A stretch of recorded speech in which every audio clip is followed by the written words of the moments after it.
Macam ada tak kena lah. Tak jadi lagi. Senang je buat kuih tu.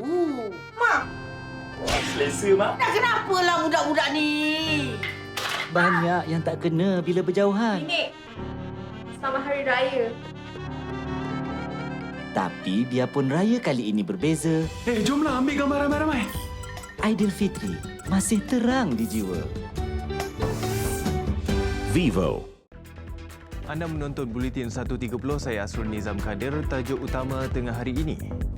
Perhimpunan Aidilfitri, Pesta Keamatan dan Hari Gawai tertakluk arahan Ketua Pengarah Kesihatan.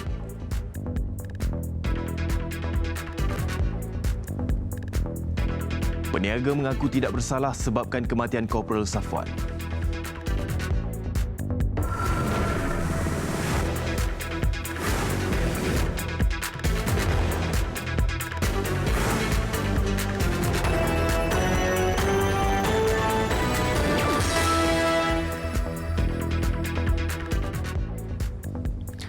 Assalamualaikum dan salam sejahtera. Perhimpunan yang dibenarkan untuk sambutan perayaan Hari Raya Aidilfitri, Pesta Keamatan dan Hari Gawai sepanjang tempoh Perintah Kawalan Pergerakan Bersyarat PKPB masih tertakluk kepada sebarang arahan Ketua Pengarah Kesihatan. Perkara itu dinyatakan dalam Peraturan 7-2-A Warta Kerajaan Persekutuan mengenai peraturan-peraturan pencegahan dan pengawalan penyakit berjangkit yang dikeluarkan di laman sesawang Jabatan Peguam Negara. Warta ditandatangani Menteri Kesihatan Datuk Seri Dr. Arham Maba menyatakan peraturan-peraturan berkuat kuasa hari ini sehingga 9 Jun nanti. Subperaturan kurungan 2 di bawah peraturan 7 itu menyebut subperaturan kurungan 1. Seseorang boleh berhimpun atau terlibat dalam suatu perhimpunan bagi Hari Raya Puasa, Pesta Keamatan dan Hari Gawai Dayak tertakluk kepada apa-apa arahan Ketua Pengarah Kesihatan dan bagi pengebumian dengan syarat orang yang hadir ke pengebumian itu tidak melebihi 20 orang. Peraturan terbabit juga menyatakan tiada seorang pun boleh melakukan, menganjurkan, mengusahakan atau terlibat dalam aktiviti terlarang dalam kawasan yang diisytiharkan sebagai kawasan tempatan jangkitan di bawah Perintah Pencegahan dan Pengawalan Penyakit Berjangkit, Pengisytiharan Kawasan Tempatan Jangkitan 2020. Sementara itu, warta berkenaan turut menyenaraikan 15 aktiviti terlarang yang menyebabkan orang ramai berhimpun. Antaranya hiburan, riadah, mencuba pakaian di butik dan perkhidmatan pelancongan. Peraturan 6-1 pula menyatakan tiada seorang pun boleh bergerak dari satu kawasan tempatan jangkitan ke suatu kawasan tempatan jangkitan yang lain kecuali untuk pergi dan balik kerja. Namun ahli parlimen atau ahli Dewan Undangan Negeri masing-masing boleh menghadiri persidangan parlimen atau Dewan Undangan Negeri. Sesiapa yang melanggar peraturan itu boleh didenda tidak melebihi RM1,000 atau dipenjara selama tempoh tidak melebihi 6 bulan atau kedua-duanya jika sabit kesalahan. Majlis Daerah Sabak Bernam MDSB menutup 3 petak gerai di Pasar Awam Sekincan, Selangor kemarin selepas seorang peniaga disahkan positif COVID-19. Yang di-Ketua MDSB Muhammad Faizul Fitri Muslil berkata keseluruhan Pasar Awam masih beroperasi seperti biasa namun hanya 3 petak gerai ditutup sementara. Jelasnya peniaga terbabit didapati positif COVID-19 selepas menjalani ujian calitan pada 5 Mei lalu. Beliau berkata sebahagian besar peniaga dan pekerja di Pasar Awam Sekincan telah menjalani ujian kesihatan seperti yang diarahkan Pejabat Kesihatan Daerah PKD Sabak Bernam. Katanya MDSB memandang serius terhadap peniaga dan pekerja yang belum menjalani ujian COVID-19. Justru berharap semua pihak mematuhi prosedur operasi standard yang telah ditetapkan. Pengunjung pasar juga diminta mendaftar diri selain tidak membawa individu berisiko yang mudah dijangkiti seperti warga emas dan kanak-kanak. Terangi malam anda. 32 megapiksel swafoto malam unggul Vivo V19. Vivo. Hujan lebat hampir 2 jam lewat petang semalam menyebabkan banjir kilat melanda beberapa kawasan rendah di Georgetown, Pulau Pinang hari ini. Kawasan paling teruk terjejas ialah Jalan Piramli yang dinaiki air setinggi 0.5 meter berikutan air dari Sungai Pinang yang melimpah. Menurut penduduk, air mula naik kira-kira jam 6.30 petang semalam dan paras air terus meningkat menjelang waktu berbuka puasa. Kawasan lain yang terjejas termasuk Jalan Kebun Lama, Kampung Masjid, Kampung Makan dan Jalan Maklum. Penduduk terpaksa mengalihkan kenderaan dan memindahkan barangan di tempat yang selamat. Sudah tu dengan anak lepas tu. Ni dah dalam keluar rumah pun tak sudah masuk dalam. Sudah masuk dalam. Sudah masuk itu. Sudah banjir. Sebelum buka puasa ada banjir dah. Macam mana, takut tak? Tak takut, biasalah. Sudah biasalah. Terus kita tunggu waktu buka puasa, bunyi azan buka. Bahagian dapur tak kena, cuma bahagian depan lah. Depan ni ayam. Sempat boleh buka puasa. Boleh dah. Pukul 6.30 macam mana dah mula naik dah. Habis pukul 6.30. Hujan lebat awal. Kalau 6.30 tu dah mula dah naik. Banjir juga menyebabkan beberapa laluan terpaksa ditutup. Anggota polis dan agensi pertahanan awam turut dikerahkan untuk melencongkan trafik bagi mengelakkan kenderaan terperangkap dalam banjir. Air mula surut sekitar jam 9 malam. Berikutan musim panas di Kelantan sejak sebulan lalu, paras air di Sungai Golok di beberapa pangkalan di Rantau Panjang semakin surut ke paras kritikal. Namun apa yang dibimbangi ketika negara sedang mengawal kemasukan warga asing di sempadan, Sungai Golok menjadi laluan penduduk menyeberanginya dengan hanya berjalan kaki. Wartawan Shanun Hanif Abdullah Suhaimi di Kelantan ada laporannya. Saya menemui penduduk di Kampung Cabang 3 Rantau Panjang yang sudah biasa dengan perubahan paras air Sungai Golok saban tahun. Disebabkan musim panas dan kering berterusan, paling dalam sungai berkenaan hanya pada paras pinggang sejak seminggu lalu. Memang dia surut semua. Dia nak tahun dia akan surut. Jadi memang bulan-bulan macam ni air surut? Ya. Bulan 4 itu. Jadi bila seberang jalan kaki tu dia air pas mana? Kat pinggannya. Pinggang. Ada kalau kat bawah sana, kat betih. Penduduk memaklumkan meskipun begitu, kawalan ketat pihak berkuasa Malaysia dan tentera Thailand sejak Perintah Kawalan Pergerakan PKP menyebabkan usaha pihak tertentu menyeberang sungai berkenaan terbantut. Malah pesta sungai ketika musim kemarau juga tidak kelihatan seperti tahun sebelum ini. Saya difahamkan pun begitu masih ada cubaan berani pihak tertentu menyeberangi Sungai Golok dengan berjalan kaki. Saya dapati dah 2 hari air sungai sudah surut dan hari ini ada sedikit air baru naik. Jadi kita kebimbangan kita sekarang ini supaya pihak berkuasa dapat mengetatkan lagi kawalan supaya tidak akan ada kemasukan kluster daripada negara jiran ke negara kita. Dan lebih-lebih lagi kita sudah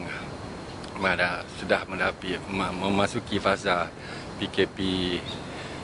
PKPD yang agak baik sedikit. Berdasarkan pemerhatian dan pandangan penduduk di sini, mereka mengatakan air Sungai Golok ni telah surut kira-kira 2 meter dan dijangka akan surut lagi ketika musim panas ataupun menjelang masuknya musim kemarau di Kelantan ini. Oleh itu, penduduk diminta tidak melakukan apa-apa aktiviti kerana sebelum ini lazimnya mereka bertemasya dan melakukan pelbagai kegiatan di kawasan ini. Itu sahaja laporan saya, Shanun Hanif Abdullah Suhaimi daripada Rantau Panjang untuk TV3. Seorang peniaga mengaku tidak bersalah di Mahkamah Session Kajang atas 3 pertuduhan sehingga menyebabkan kematian seorang pegawai polis, seorang anggota polis di Sekatan Jalan Raya pada 3 Mei lalu. Tertuduh K. Kalaishelvan, 44 tahun, membuat pengakuan selepas faham pertuduhan yang dibacakan jurubahasa dalam bahasa Tamil di hadapan Hakim Muhammad Kafli Cik Ali. Mengikut pertuduhan pertama, dia didakwa memandu di bawah pengaruh alkohol sehingga menyebabkan kematian Korporal Safwan Muhammad Ismail, 31 tahun. Bagi kesalahan itu, tertuduh dituduh mengikut Seksyen 44-1-B Akta Pengangkutan Jalan 1987. Sabit kesalahan penjara tidak lebih 10 tahun dan denda tidak lebih RM20,000. Kalaishelvan turut didakwa tidak mematuhi isyarat diberikan polis yang mengkehendakinya berhenti sebelum sampai di Sekatan Jalan Raya. Dia dituduh mengikut Seksyen 26-2 Akta Polis 1967 yang boleh dihukum penjara 12 bulan atau denda atau kedua-duanya. Pertuduhan terakhir, lelaki itu didakwa memandu dengan tidak memiliki lesen memandu mengikut Seksyen 26-1 Akta Pengangkutan Jalan 1987. Semua kesalahan dilakukan pada jam 2.10 pagi di Lebuh Raya Kajang Seremban Lekas 3 Mei lalu. Mahkamah memerintahkan tertuduh diikat jamin RM20,000 dengan seorang penjamin selain melapor diri di Balai Polis berhampiran setiap bulan sebagai syarat tambahan. 18 Jun depan ditetapkan untuk sebutan semula kes dan serahan dokumen. Korporal Safwan disahkan meninggal dunia di lokasi berkenaan akibat parah di kepala dan badan selepas dihempap sebuah pikap ketika sedang bertugas di lokasi itu. 5 remaja yang melakukan aksi berbahaya dengan motosikal di Jalan Sungai Batu Pahat, Kangar Perlis petang semalam direman selama 2 hari bermula hari ini. Perintah tahanan reman dikeluarkan oleh Magistrate Kamaliza Mat Zain. Terdahulu 4 suspek yang berusia 18 tahun manakala seorang lagi 19 tahun dibawa ke Mahkamah Magistrate Kangar pada jam 9 pagi. Penahanan kelima-lima mereka dilakukan oleh Jabatan Siasatan dan Penguatkuasaan Trafik JSPT Perlis pada 6.40 petang semalam selepas dikesan berlumba dengan motosikal masing-masing. Pemangku Ketua JSPT Assistant Superintendent Muhammad Rizal Imran yang dihubungi berkata dalam operasi semalam pihaknya turut menahan 35 individu lain termasuk pasangan suami isteri yang didapati berkumpul di tepi jalan bagi menyaksikan perlumbaan terbabit. Mereka diberikan 61 notis saman atas pelbagai kesalahan. Manakala 5 remaja tadi disiasat mengikut Seksyen 42-1 Akta Pengangkutan Jalan 1987.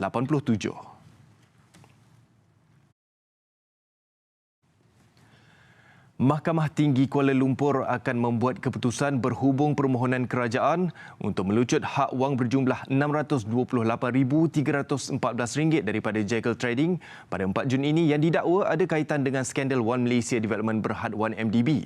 Keputusan itu yang sepatutnya diumumkan oleh Pesuruhjaya Kehakiman Datuk Ahmad Syahrir Muhammad Saleh pada 28 April lalu, bagaimanapun dijadualkan semula berikutan lanjutan Perintah Kawalan Pergerakan. Jun tahun lalu, Suruhanjaya Pencegahan Rasuah Malaysia SPRM memfailkan saman pelucutan hak terhadap 41 entiti yang terdiri daripada individu, syarikat dan parti politik di bawah Akta Pencegahan Pengubahan Wang Haram dan Pencegahan Pembiayaan Keganasan.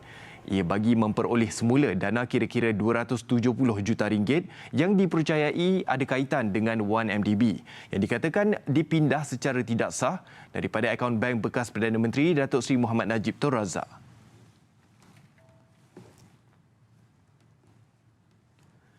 Pertubuhan Keselamatan Sosial Perkeso hari ini mengesahkan pihaknya tidak menjalinkan sebarang bentuk kerjasama dengan MyEG Services Berhad MyEG bagi pelaksanaan program saringan prihatin PSP Perkeso. Menerusi satu kenyataan media, Perkeso memaklumkan pendaftaran PSP hanya boleh dibuat menerusi pautan di laman rasmi pertubuhan itu. Manakala syarat dan prosedur saringan pula akan dipaparkan di laman tertera serta media sosial Perkeso.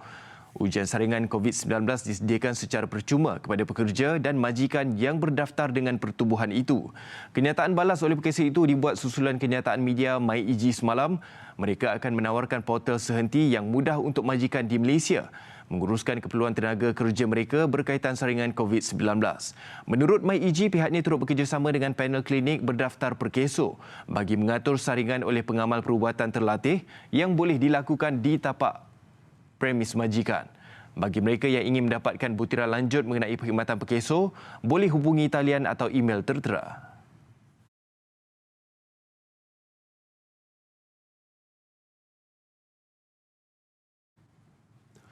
Ekonomi Malaysia berkembang 0.7% pada suku pertama tahun ini berbanding 3.4% pada suku keempat 2019. Bank Negara Malaysia turut menjangka ekonomi akan berdepan penguncupan ketara pada suku kedua susulan kesan pandemik COVID-19. Namun akan pulih pada separuh kedua tahun ini. Inflation remained modest in the first quarter, averaging at 0.9%. For 2020, average headline inflation is likely to turn negative, largely to the projection of significantly lower global oil prices. Its trajectory will be dependent on global oil and commodity price developments, as well as evolving demand conditions. Beliau berkata langkah dilaksanakan peringkat global dan domestik bagi membendung pandemik COVID-19 antaranya seperti kawalan pergerakan sudah mula memberi kesan negatif kepada ekonomi. Sektor perkhidmatan dan perkilangan tumbuh sederhana sementara sektor lain menguncup. Perkembangan ekonomi bagi separuh tahun kedua dijangka lebih baik dengan kelonggaran kepada aktiviti ekonomi yang diberikan.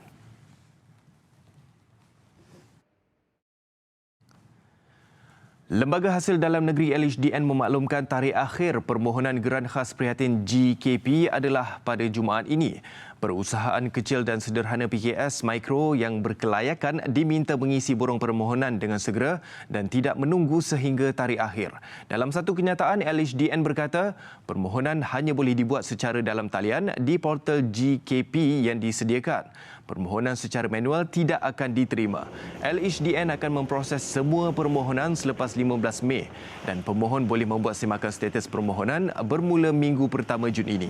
Bagi permohonan yang lulus, bayaran GKP dijangka akan dibuat pada hujung bulan depan.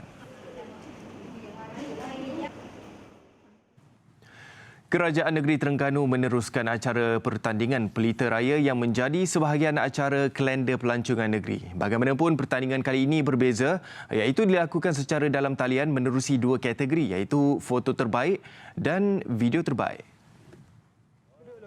Pertandingan Pelita Raya Online Beautiful Terengganu PKP Raya Style 2020 terbuka kepada semua rakyat negeri itu dengan tawaran hadiah keseluruhan bernilai RM8,000. Esko Pelancongan, Kebudayaan dan Teknologi Maklumat Negeri Arifin Deraman berkata, acara akan bermula pada 18 hingga 26 Mei ini. Menerusinya, orang ramai boleh tampil kreatif dengan hiasan Pelita Raya di kawasan kediaman masing-masing. Bagi kategori video, peserta perlu memastikan klip yang dihantar tidak melebihi 2 minit dan dibenarkan melakukan suntingan untuk menjadikan video mereka lebih menarik. Dan bagi kategori foto, peserta perlu menghantar gambar suasana persediaan dan gambar Pelita Raya yang dibuat dengan minimum 5 keping gambar termasuk swafoto berseorangan atau secara berkumpulan. Penyertaan boleh dihantar melalui laman Facebook Beautiful Terengganu Malaysia dan mengikuti semua syarat yang telah ditetapkan. Kelapor antarabangsa 16 terbunuh dalam serangan bersenjata yang menyasarkan hospital bersalin di Kabul, ibu kota Afghanistan semalam. 2 bayi turut terkorban. Jurucakap Kementerian Dalam Negeri Tariq Aryan berkata serangan itu meragut nyawa ibu, jururawat dan bayi. Sementara lebih daripada 100 mangsa termasuk 3 warga asing diselamatkan pasukan keselamatan yang terpaksa mengambil masa berjam-jam untuk mengeluarkan mangsa. Namun tidak lama kemudian, militan Daesh melancarkan serangan berani mati di satu majlis pengebumian komando polis di Nargarar, timur Afghanistan mengakibatkan 24 orang maut dan 68 lagi cedera. Presiden Ashraf Ghani menyalahkan kumpulan Taliban dan militan Daesh atas kedua-dua serangan berkenaan.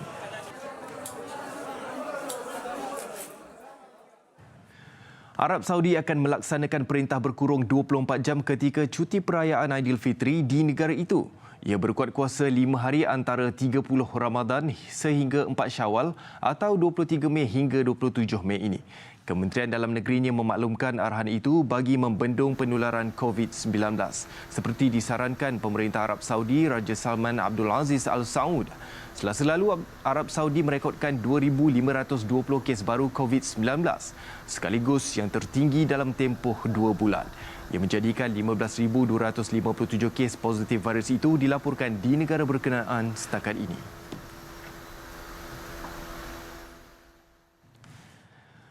Pakar virus terkemuka Amerika Syarikat memberi amaran kemungkinan peningkatan jumlah kematian susulan penarikan semula perintah berkurung terlalu awal. Kajian dilakukan pakar wabak Anthony Fauci mendapati penarikan semula perintah berkurung walaupun secara waspada boleh mencetuskan gelombang kedua. Dalam testimoni kepada penggubal undang-undang, Fauci mengakui jumlah sebenar kematian akibat COVID-19 di negara itu berkemungkinan lebih tinggi berbanding perangkaan rasmi sebanyak 80,000 kes. Meskipun Presiden Donald Trump mahu menggerakkan semula ekonomi, Fauci memberi amaran musibah lebih buruk bakal terjadi jika semua negeri dan bandaraya tidak menghiraukan langkah keselamatan apabila melonggarkan perintah berkurung. Ini susulan amaran Pertubuhan Kesihatan Sedunia WHO, gelombang kedua COVID-19 boleh tercetus jika jangkitan baru gagal dikawal. Ia berlaku ketika Rusia mula melonggarkan peraturan perintah berkurung walaupun kadar jangkitan negara itu melebihi 232,000, sekaligus mencatatkan rekod sebagai negara kedua tertinggi di dunia selepas Amerika Syarikat. Negara jiran Singapura terus menunjukkan kemajuan dalam mengendalikan wabak COVID-19 baik dalam komuniti mahupun di asrama pekerja asing. Pengerusi bersama pasukan petugas pelbagai Kementerian Lawrence Wong berkata angka komuniti terus menurun dan pemantauan menunjukkan kes-kes yang tidak dapat dikesan dalam komuniti juga berkurangan.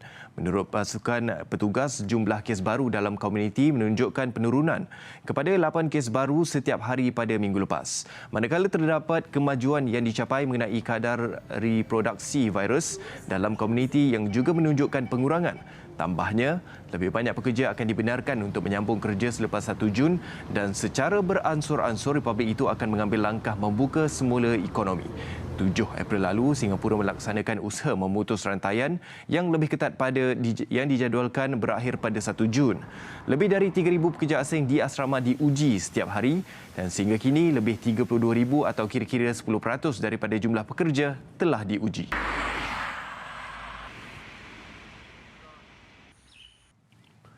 Laporan sukan, sekiranya tiada sebarang perubahan dari segi penjadualan siri rugby 17 Asia mungkin akan tetap diteruskan mengikut tarikh asal bermula Ogos nanti. Bermakna tugas getir menanti pengendali Saizul Hafifi Mat Noor untuk mempersiapkan pasukan dengan kejohanan terdekat dijadualkan berlangsung di Incheon, Korea Selatan 29 dan 30 Ogos depan. Menurut Saizul Hafifi, sesi latihan persendirian tetap diteruskan ketika ini dengan setiap pemain diberikan program latihan peribadi yang perlu dilakukan di rumah dan pemantauan dibuat secara dalam talian dengan pemain-pemain perlu menghantar video latihan kepada barisan kejurulatihan. Walaupun agak sukar, namun ia satu-satunya kaedah yang menepati situasi semasa dalam negara. Pasukan juga akan memerlukan sedikit masa untuk membina semula pasukan bagi mendapatkan rentak latihan terbaik dan juga untuk memaksimumkan semula prestasi semua pemain agar dapat mencapai ke arah prestasi yang maksimum, kerana di sepanjang musim PKPB kita tak dapat melihat prestasi yang maksimum oleh semua pemain kerana mereka berlatih secara sendirian. Berdasarkan kalender rugby Asia, siri pertama rugby 17 dijadualkan berlangsung pada 29 dan 30 Ogos di Incheon, Korea Selatan. Ia kemudiannya diikuti dengan siri kedua di Huzhou, China 12 dan 13 September sebelum saingan diteruskan dengan siri ketiga di Colombo, Sri Lanka pada 26 dan 27 September. Malaysia layak untuk beraksi dalam siri rugby 17 Asia selepas bergelar juara pada saingan kelayakan Trofi Rugby 17 2019 menundukkan Singapura pada perlawanan akhir menerusi kemenangan 17-14.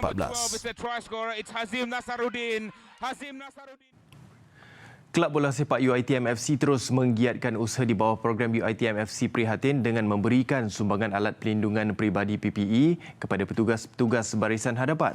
Pengarah Pusat Sukan merangkap pengurus pasukan UiTM FC Mustaza Ahmad turut hadir menyampaikan sumbangan kepada Dr. Kuldip Kaur, pengarah Hospital Sungai Buloh semalam. Ia adalah program CSR kedua tahun ini digerakkan UiTM FC selepas membantu meringankan beban pelajar-pelajar UiTM yang tidak dapat pulang ke kampung kerana Perintah Kawalan Pergerakan PKP bulan lalu. UiTM FC telah mengadakan program kutipan derma bagi mengisi dana tabung khas COVID-19 UiTM. Dan petang semalam di Hospital Sungai Buloh Selangor, Pengarah Pusat Sukan merangkap pengurus pasukan UiTM FC Mustaza Ahmad menyerahkan sumbangan PPE dengan harapan bantuan yang disediakan itu dapat membantu memudahkan tugas para barisan hadapan. Turut hadir penolong jurulatih Wan Mustafa Wan Ismail dan Kapten Pasukan Muhammad Faizal Muhammad Arif. Macam ada tak kena lah. Tak jadi lagi. Senang je buat kuih tu. Mak, Selesa, Mak. dah kenapalah budak-budak ni? Banyak yang tak kena bila berjauhan. Nenek, selamat Hari Raya. Tapi biarpun raya kali ini berbeza, Jomlah ambil gambar ramai-ramai. Aidilfitri masih terang di jiwa. Vivo.